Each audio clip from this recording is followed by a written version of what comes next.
Mohammed Abouzaid from Stanford will tell us about model generalized for homology. Thank you. So this is the one work with one image. It's the so we released two papers. One that goes on the archive.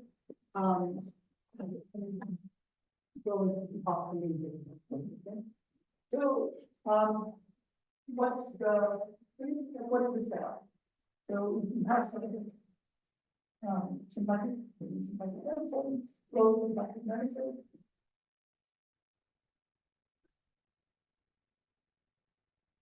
And what we want to do is so as Pete said in the talk,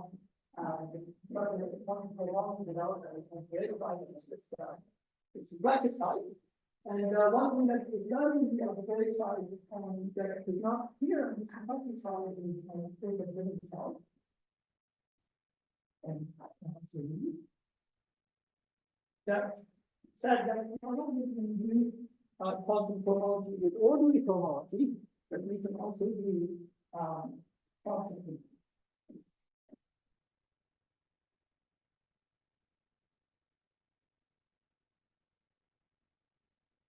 And in principle, there was nothing really preventing one from doing quantum theory on the symplectic side, except for the fact that on the symplectic side, the previous the way that we understand modulators and homological curves. On the symplectic side. We describe the virtual independent class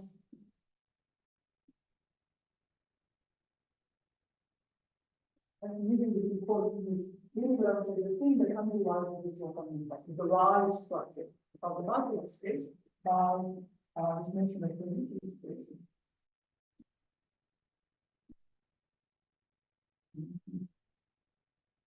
Space structure.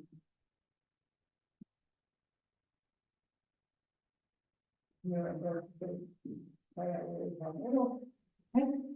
and this cognitive structure, some local charts, we have numerical and and then this there's a representation of that final group.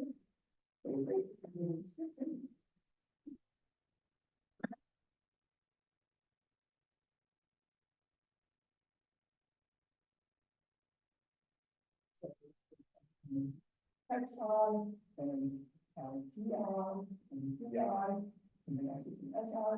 And what that means is this energy. The axis. It's somehow SI. This is the representation. And this is the variance. And there's some very complicated way of encoding how you local checks are related.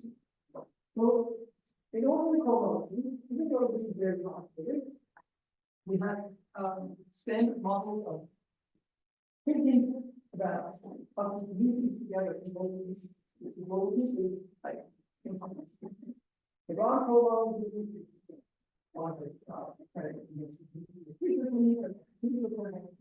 but if you have access to lots of tools to define and here I would carry with other things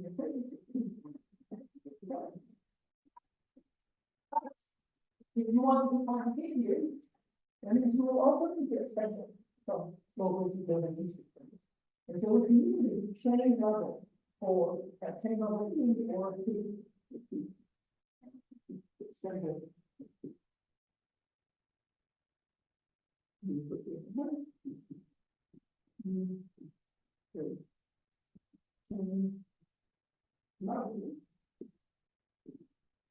Version, whatever you call it,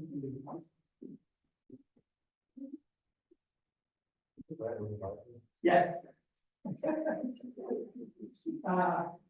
And now the issue is there is no theory other than ordinary cohomology whose chains are ordinary chain common. Only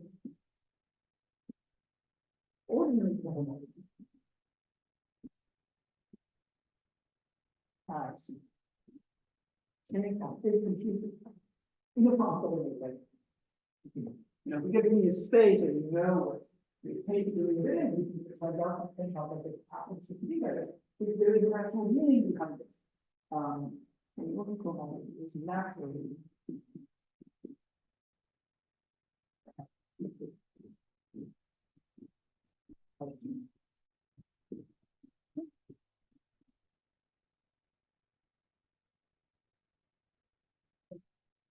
So that means that if you have some global description, you want to access a theory, okay?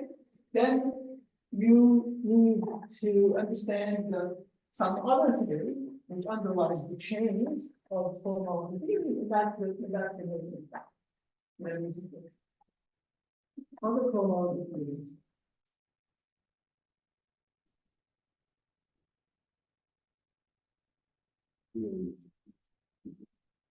Wire.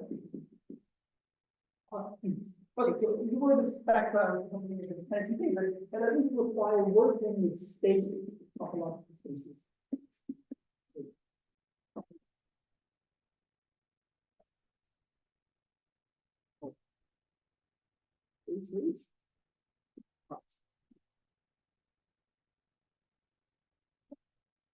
And I think somehow, given the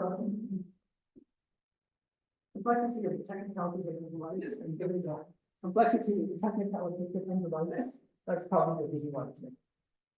Okay. So now, during the first paper with McLean and Smith, what we did is provide limitations.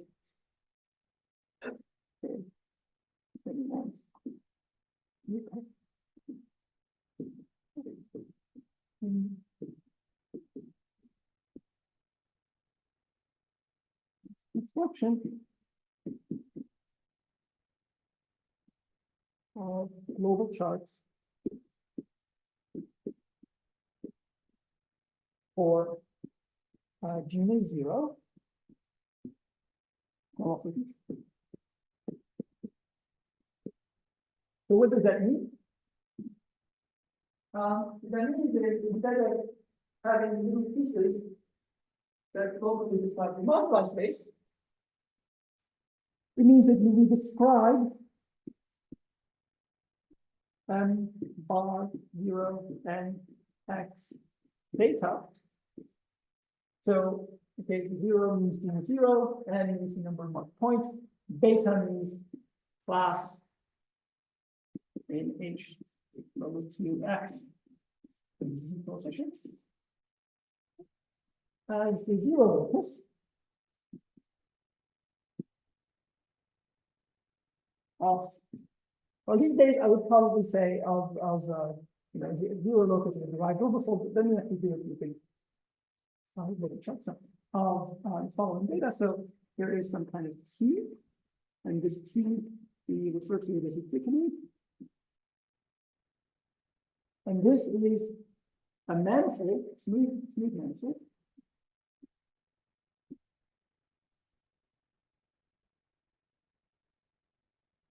And so this is, there's going to be an E here. And this is vector bundle. And there's going to be a section S. And everything is equivariant for some compacting group.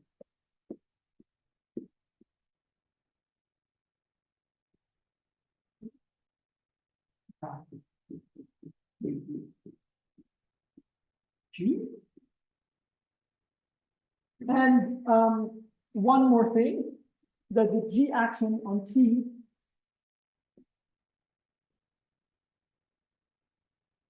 has finite essence.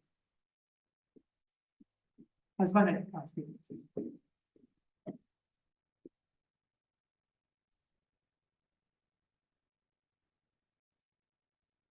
So we have this data. It's S, section S.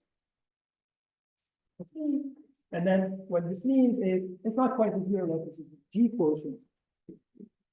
G quotient of the zero level. And so in formulas, we would say that this is S inverse of 0. Okay? So what this allows you to do is start defining invariants using generalized homology of moduli spaces of curves, okay? Without needing to go through some complicated machine of understanding people locally and suddenly.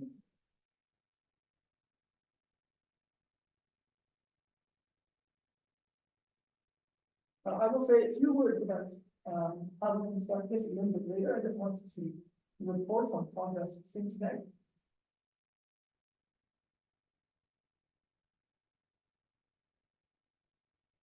So this construction was extended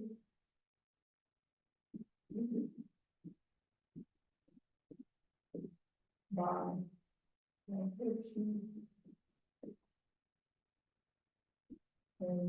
so many of them.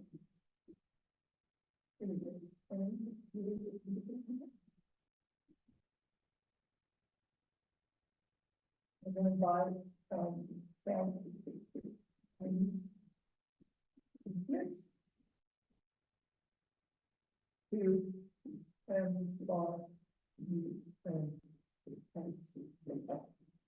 if you're just really high this velocity theory, we now also have this construction of global chart, which is a little bit more complicated.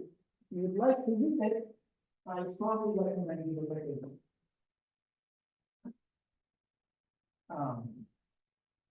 So that's that. And it would also send in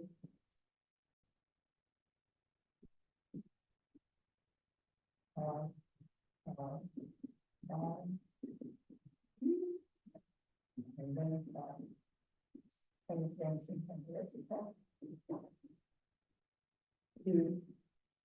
Marcus says that you have a trouble with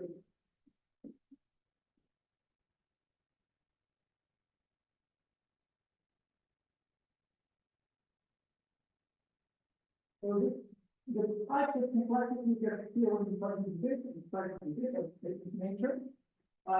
Roughly speaking, what the difficulty that occurs here is that n bar g n of a point is more complicated object than n bar 0 n of a point. Stack, so you have to deal with that. All of them the kind of difficulties that occur here are because we do not get. So this is it behaves like a closed manifold. And when you do this, you get something that's like a manifold in corners. There is some consistency problem that you construct with respect to energy that doesn't really occur here. Here you just have a class, you get into a homology class, and here you're looking for the consistency. Okay. And that's, I think, more or less the status of things. Okay. Okay, so let me just say some words about how do we do it.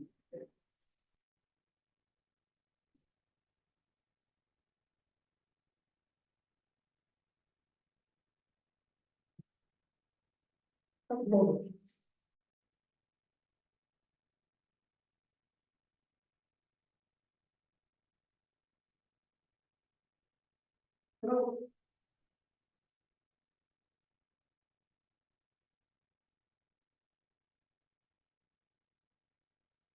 as always, in practice, we're very happy to display some auxiliary data. And with this auxiliary data,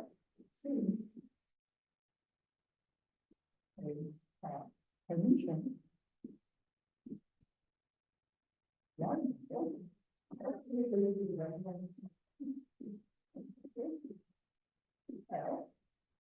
on our symplectic matrix. And in the best of all possible cases, I would just assume that it's purgatory. And here I'm going to say, because that may imply that the symplectic integral with positive symplectic form is integral, and this is a purgatory. It flows. Multiple.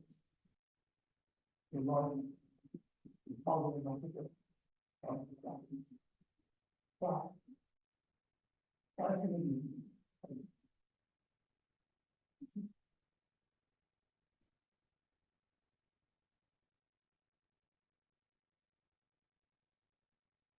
So this is some kind of fundamental conditional choice.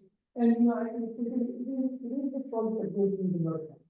I mean, there can be some other choices elsewhere, but this one is the one that once you develop the theory and then you try to prove that the theory is invariant, it satisfies all the properties you want.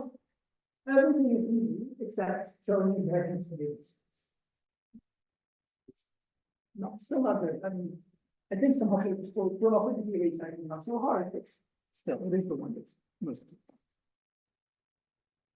And if we if we were working in the world of great rising, then we'd say something like, well, there's without embedding theorem, this is positive, this without embedding theorem, nothing. But we're not going to do that. We're going to do something disputed like that, but not on X exact.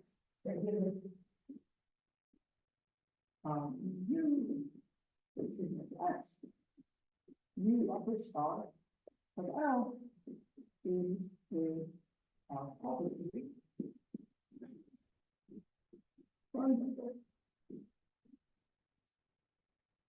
You are able to show at the end of the day. No, it's not. Honestly, the problem is not that. But for like the harmonic things, the thing that gives you the most headaches when you try to think about how to make sure there's this lots of impact in energy. This is change when you impact in energy. Actually, trying to essentially do things in each focus.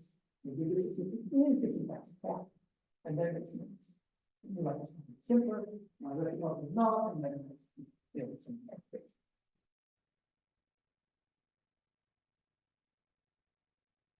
Okay. So on this new observance, so therefore it has been as a fundamental structure.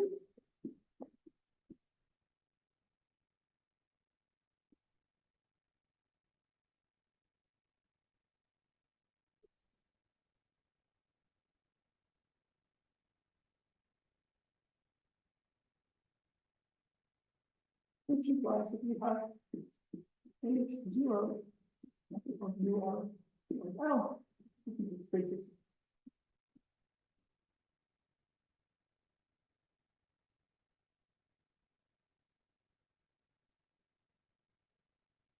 The basis, now Kadar embedding comes in.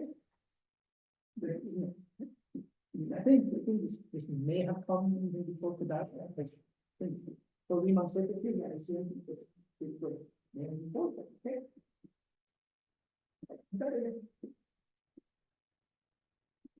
Basis sections of basis of H L determines an embedding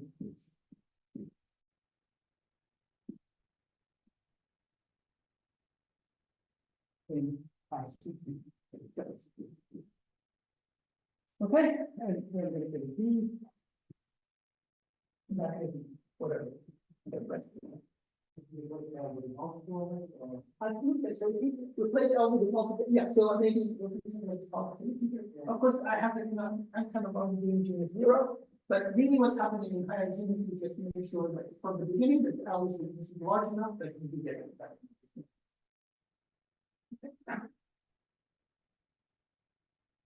Okay. So what does this mean? This means we can think of the domains of our homological maps, or maps that can be used to define homological theory as curves mapping to those integers.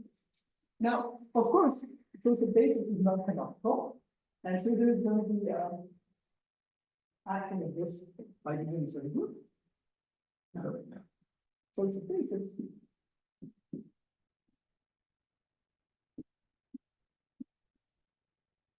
Introducing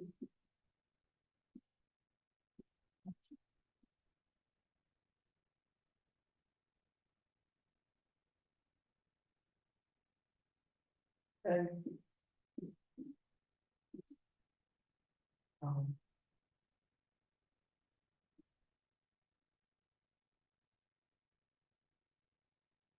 okay, and of course, embedded doesn't depend be activated as one, it's like S1 having. So there's always something, some decision you have to make, either work with the projected unitary group or you make things a little bit extra larger, right? Okay. So now I can tell you what this G is. This G that appears here is just this unitary group or the projected version of the dependent exactly concept. Okay. So now I'm going to specialize to, kind of really explicitly specialize in the G0 case, because it's just going to make my life quite a bit easier to describe a bunch of stuff. So again, once we have this result, we decide that we're going to just switch perspective and start by thinking about curves at ACP. So let's now really set G equals 0 so that we can be concrete. And again, the papers will tell you how to do things when you set change value to 0. And what I want to do is I want to consider subsets of M bar CP D. Okay, and here I'm going to put a D, and then there's going to be a 0 here. So I mean, I can do 0, 0 if you want. Okay, this is when we look at the subset of curves in projective space of dimension D, so the curves have degree D. Okay, so this is something that algebraic geometers are usually fairly happy with, because a rational normal curve lives here. Okay. So what I want is rational normal curve and nice degeneration. And what I don't want is something which is doubly covered velocity.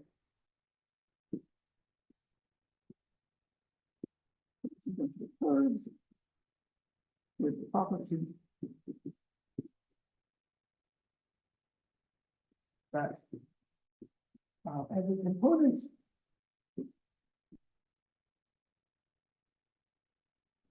of degree K, this is a rational curve of degree K, spans a linear subspace. And some dimension.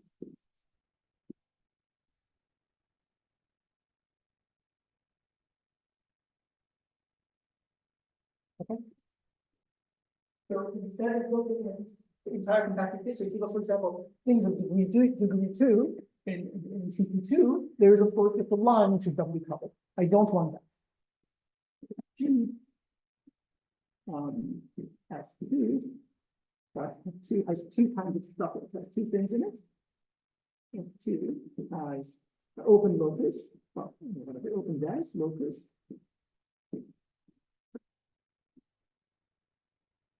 Which consists of rational normal, which you could call rational normal curves.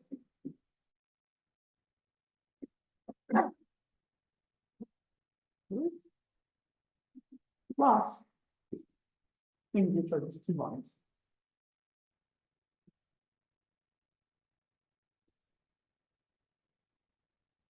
And it does not have the other point, the other thing that you can put here, which is a double. Why would we do this? Well, one reason we would do this is that this is a smooth matter, smooth glass.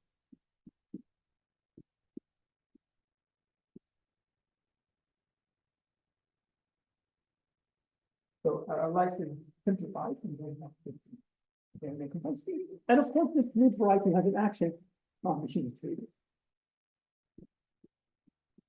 And maybe here, I'd like to do this. Okay, and this action, okay, has finite. Well, actually, it's not true. It has finite stabilizers on an open locus. It's good on the open locus. Like more than okay. So now I'm ready to explain how these global charts are constructed. So instead of constructing them as I look at abstracting my surfaces, mapping to my constructed manifold, I will say take a fiber of the universal curve over that thing, and then do something.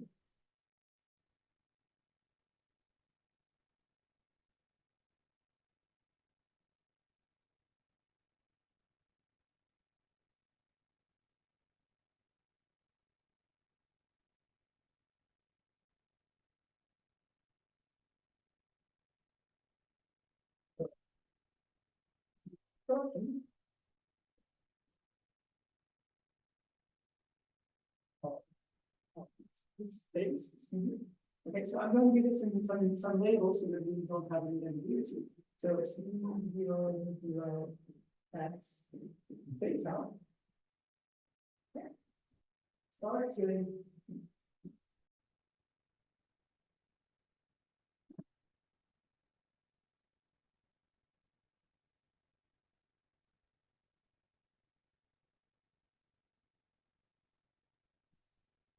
Considering maps. Sigma X, where sigma is it's a fiber of the curve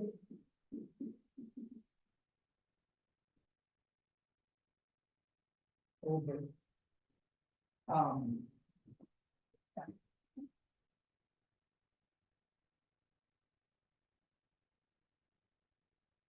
now, what I can say, it's kind of clear to do things like this, and this space of maps from here to here is going to have an action of the unitary group, where the action is going to be just act on the source here, rather than the curve of the obviously.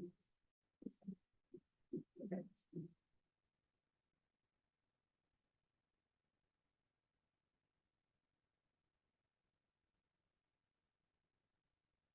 Okay, but so for example, we just look at the ones which are homomorphic. So if you look at the ones which are homomorphic, you will realize that there is a small problem. Okay? The small problem is that the homomorphic one, homomorphic ones modulo the action of the unitary group is too big. It's too much stuff going. And the reason there's too much stuff going on is because this smooth variety, okay, is the space of rational normal curves looks like PGLC.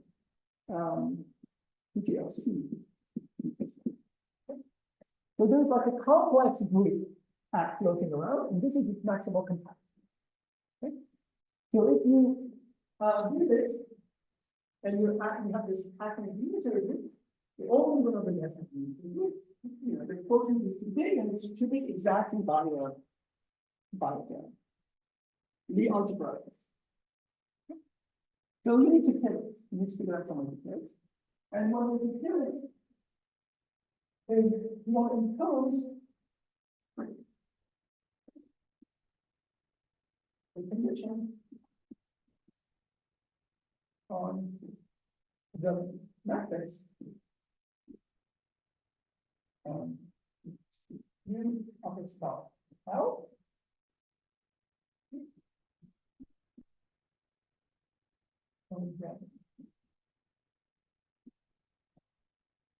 So remember, when I'm saying this, you do still need this word for one thing. Right? When you try to abstract away from this and stuff, yeah, but you do still need this word for one thing, which is to say that when you have a homomorphic curve, the natural way to produce an embedding in projective space is to pick a basis. But maybe we don't want to pick all this. Maybe L, but it was true. L started with a condition one, but that was a metric. And you can pick this basis and basically do the. On the other hand, this thing, I is essentially not a person. So soon, guys, and basis.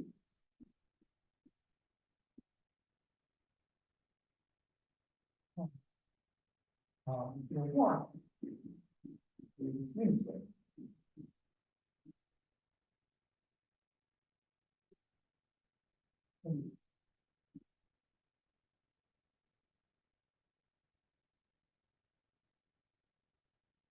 So now the claim is as follows. If you look at the space of homomorphic knots,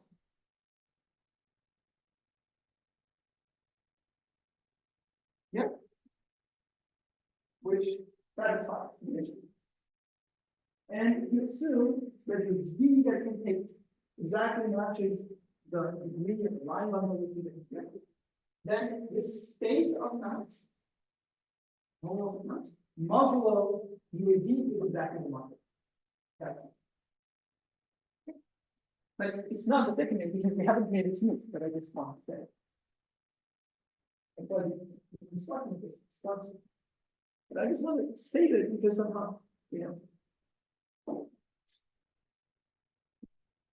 is really the starting point. The rest is, once you have the rest,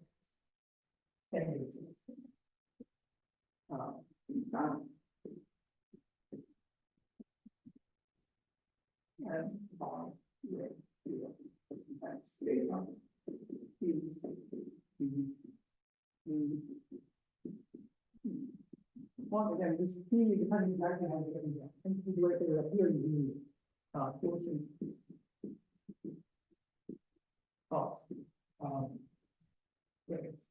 Spaces, not space.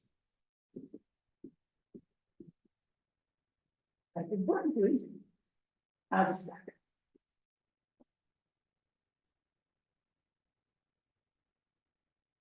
There are some stabilizer points, and stabilizer points in this abstract world just become stabilizer points.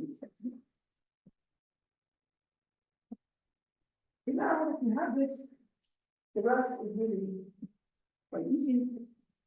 So then there's some standing tools where you want to choose.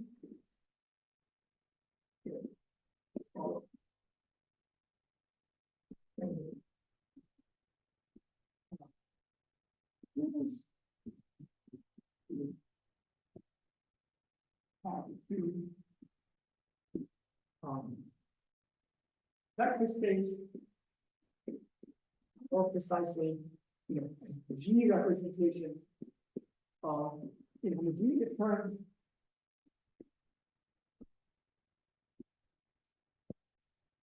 Or something for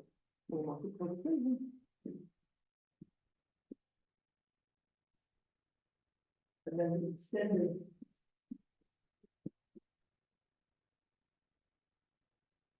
the solution to this kind of equation kind of allowing for an amphibian from the left hand side, that will be the case.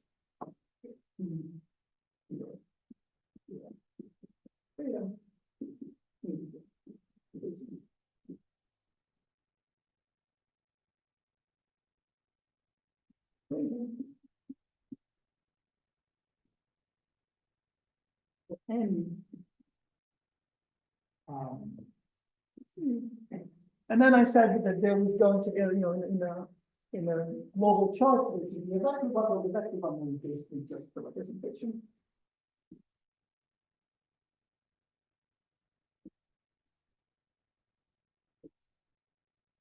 Effective bundle.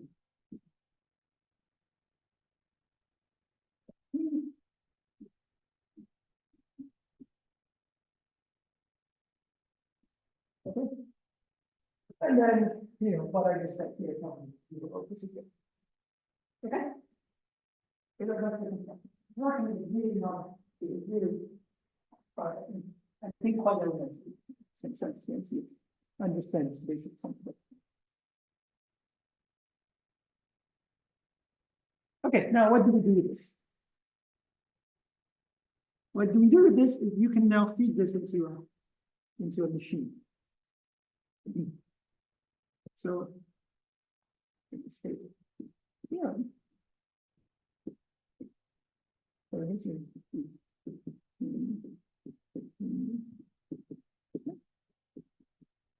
and it says, under these assumptions, so if A is a complex oriented generalized homology theory,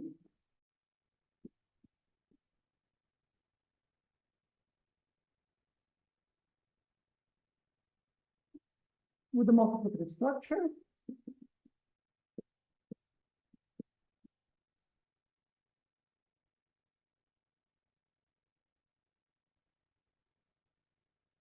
and this is the trickiest point, an extension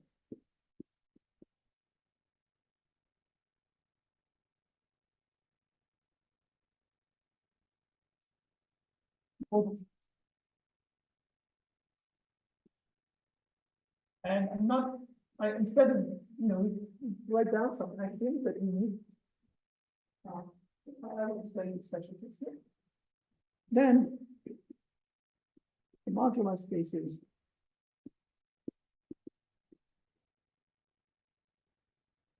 and you and Bob probably in this case 3, since that's 15 years going on.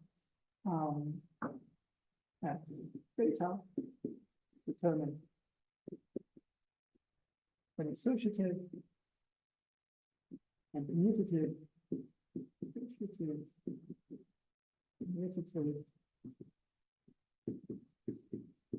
definition of a cohomology of this.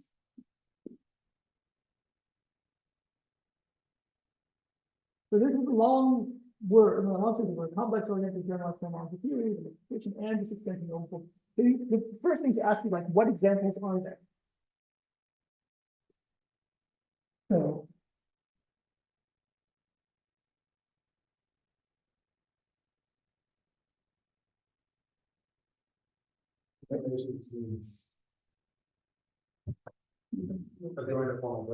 join formal variable, or you use another copy, and then when you set the formal variable to 0, you get the ordinary thing, and then you get the otherwise you get. I'm not figuring it.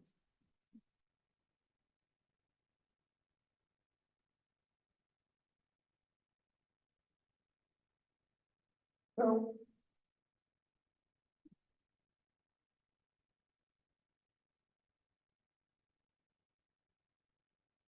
we expect to do is a universal exact for which was hold, but in the paper we didn't write it. That's why it's not in here. So we expect that and so complex monism of the reacting is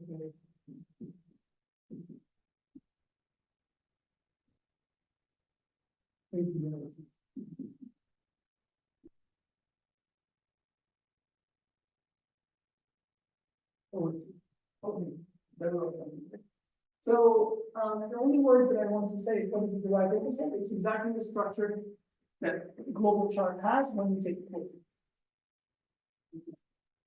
In order to T and vector 1 and D and second S, and this is the vector bundle as a section. What is being complex monism? It means we basically assume that T and T minus B as a complex monism.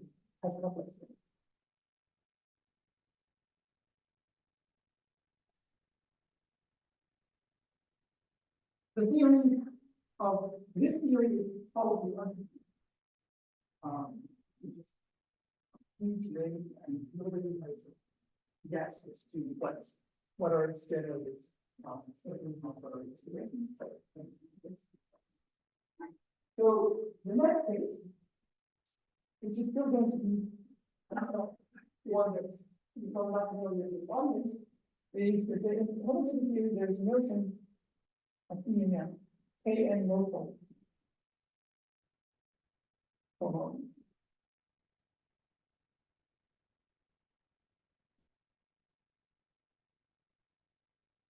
So, then I have to say, something.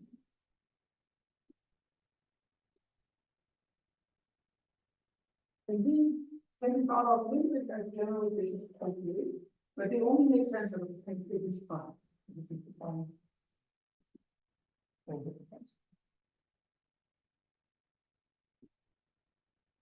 Now maybe I should start to take one thing on.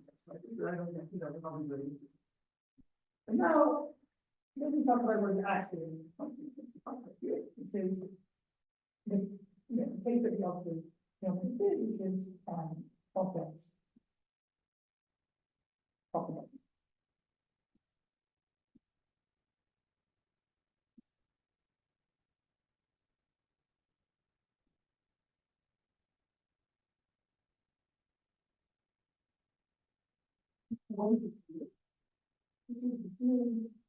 That is built from equivalent responses, stable isomorphisms, complex electromagnetic.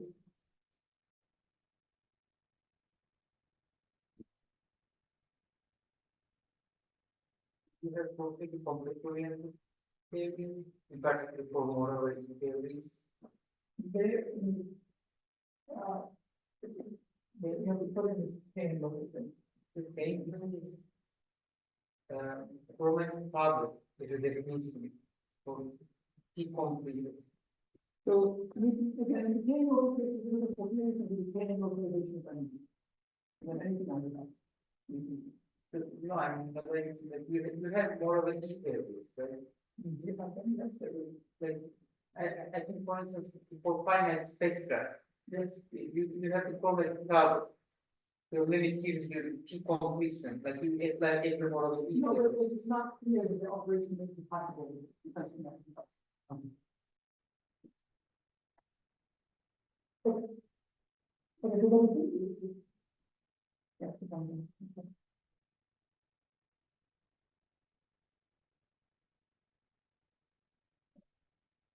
so, zero, I say that. Zero, and then complex. X,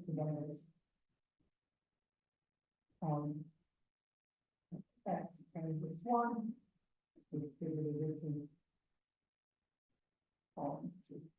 and one. I say, to the next one. And then one of the magics of the series is periodic, so this actually is like this is together with the okay, so I said that you need so now what I'm trying to say, that this series clearly has products because you have the expensive products.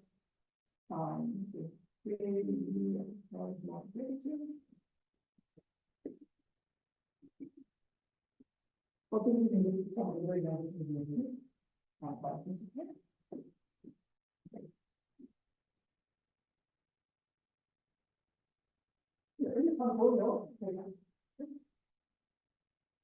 but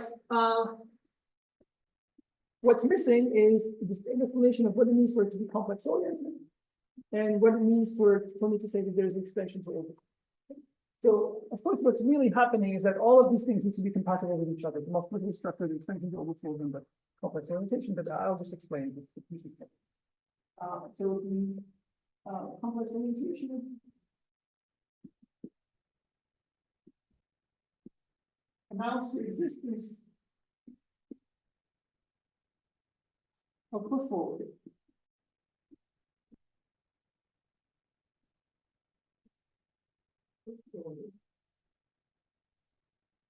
Marks Y,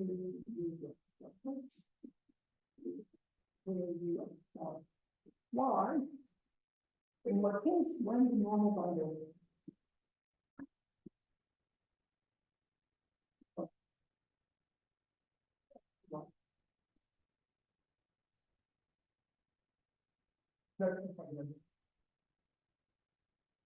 so it means basically that, once you take this and then you totally realize that it means that complex manifold is something else. Because not only is there a unit element, there's also a unit. And now this extension to overfolds, I think, you can just say that it's overfold case here, but maybe you haven't done that. I think that's, then we started. To me, this high bunch of stuff inside the black box. So, but to me, that would do is to say that given in G states, X, we can formulate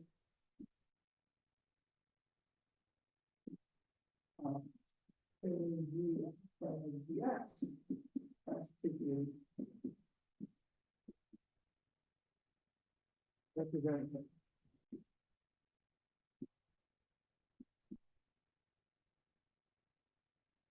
And in particular, we need to take G to be and let's do this for compaction.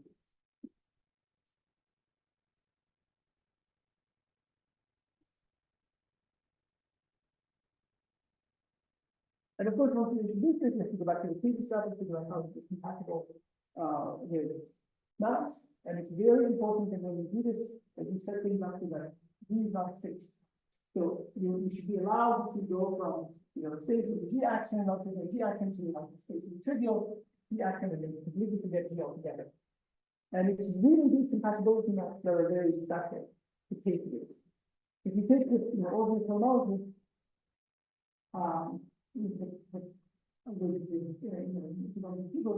then you have a lot of trouble sorting out. Put forward maps here so that it's compatible with all possible maps, spaces with the activity. So I unfortunately have no idea what time it is. So let me check. Okay. No, I think we yeah. Okay. So okay. So now I think we do this. So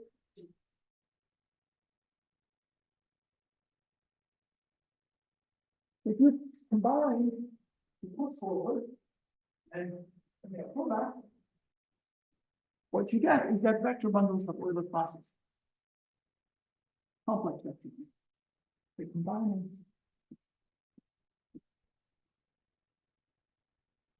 these pieces. You get that complex vector. You get Euler classes.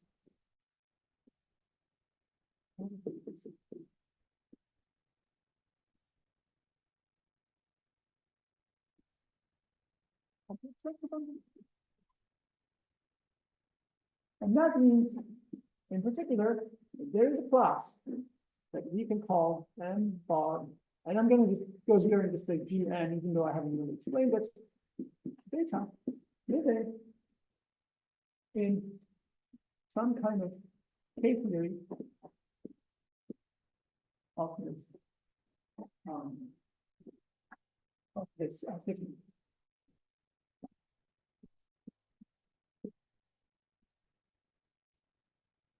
Now, the way things are set up, it turns out that this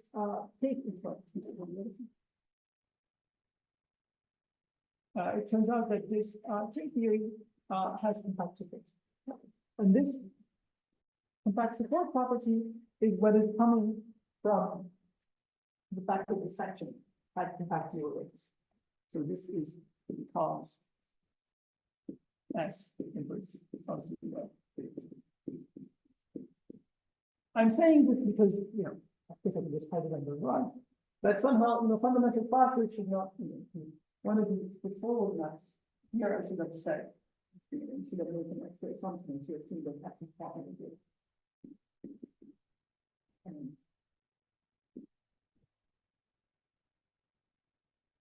one left, somewhat, fundamental philosophy, something like that. Okay. Anyway, so and this thing, right, has a projection. And this data, well, of course, it evaluates the x to the n, and it also evaluates to, as I told you earlier, the moduli space curves basically these or some degree these, but of course we can just project further to the moduli space. So now you can therefore evaluate this and get class. The upper stuff, you don't need to plug compactness anymore because this is compact and that is compact.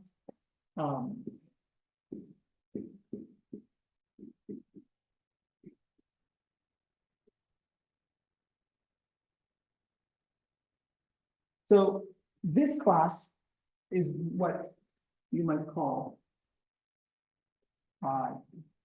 G n. Okay, then maybe data. But you have to be careful because it turns out this class is not ideal. So we're going to call it.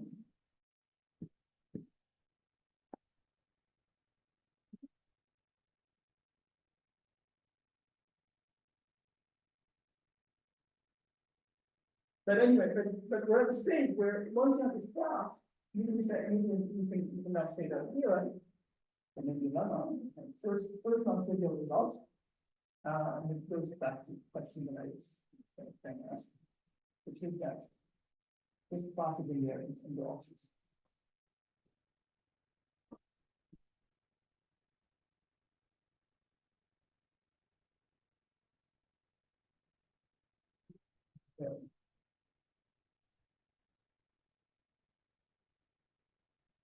Oh, well, many things. Of course, we can invariant of well, let me say only that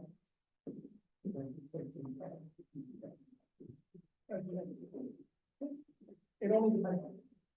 Doesn't depend. Yeah, implicitly, I was saying implicitly, I assume that the some almost complex structures like the equation, it doesn't depend on that. And the point that there's certain mode, which is this one bundle, power of it doesn't. So you can call it connectivity.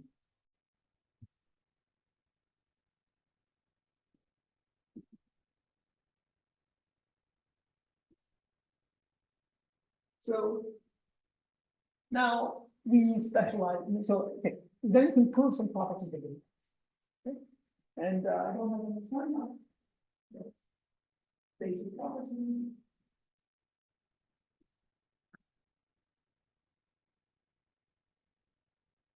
Varies and then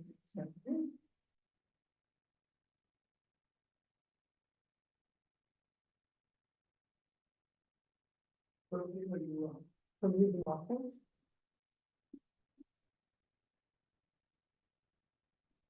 And in fact, I think this is fairly strong invariant statement you can make, which is that there is actually a bigger group that acts in this, not just G. There is also, this metric group on N, and in fact, the class makes sense there. Okay.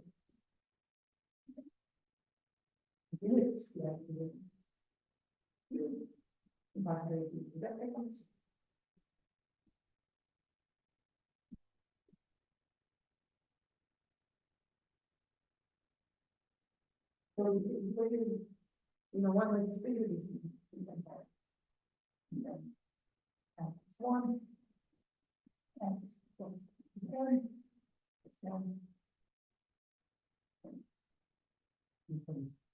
not that.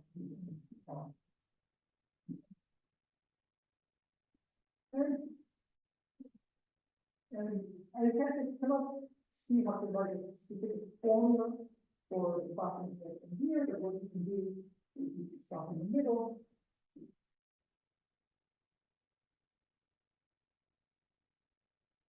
And then you can, I think you are a formula for this property, you can take that one, you can take the formula.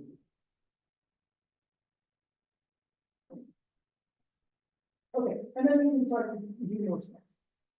But I want to jump ahead and discuss what happens with the quantum part.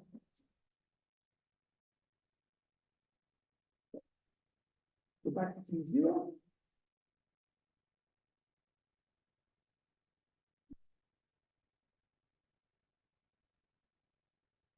That's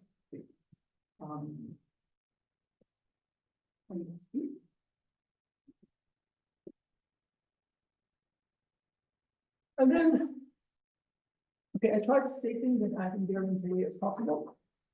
It's possible here. This is somehow at the cosmological level, again, except for thank you. Except for adding the invariance here, that is kind of the richest thing you can do. But you can decide to start forgetting some information. And one way to forget this information is to compose it to the unit.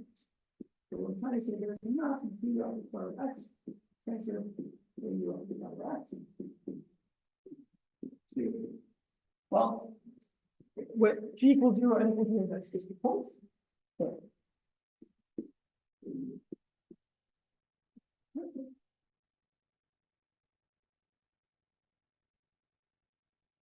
and then you can pull back under the projection into one area.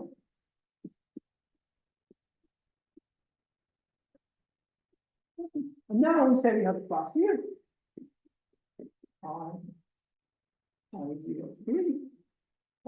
I said the theory is more complicated, so you can just calculate it. Okay.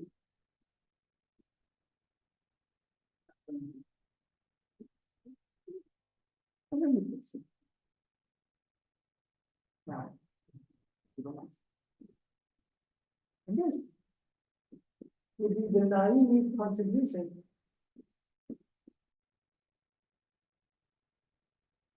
star beta to the one.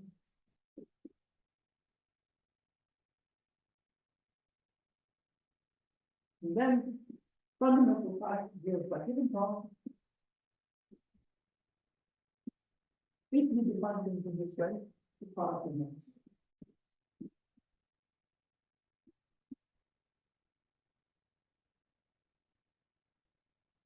Why is that? Because how would you ever prove that the product is associative? You would run through this WDVV thing, which means you would look at the moduli spaces curves in uniform points.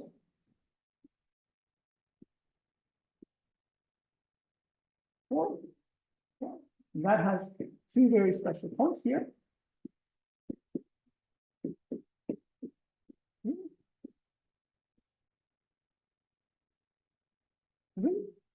And in ordinary cohomology, what you say is, I look at m bar 0 for x, and it projects down to this m bar 0 4. And the fibers over, and somehow this, fibers are varieties, and the fiber over here and the fiber over here are cohomologous. Okay, that's true in ordinary cohomology. But in K-theory, the K-theory class of this is not actually equal to the K-theory class of the smooth fiber. And the reason is the fibers are not the disjoint union of m bar 0 3 x beta 1 crossed over x with m bar 0 3 x beta 2 for beta 1 plus beta 2. They're not equal to these fiber products. They are instead, it's a normal crossing object, and we say normal crossing variety that simplify our lives, whose top component is this. But the K-theory class represented by a normal crossing thing is not the sum of its components. There is some contribution.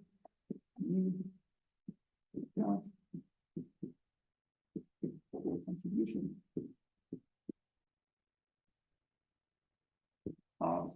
the next structure, I will read this stuff so you can, it looks, sounds like you might need stuff that I just and the bottom. 0, 2, positive x, 0, 2, plus 0, 3. Okay, and this is some kind of correction. So what we do basically is we say go back and correct the fundamental class so that it has some term that corresponds to this. Basically, you put this whole thing in the corrected class, and then you can say that the product is.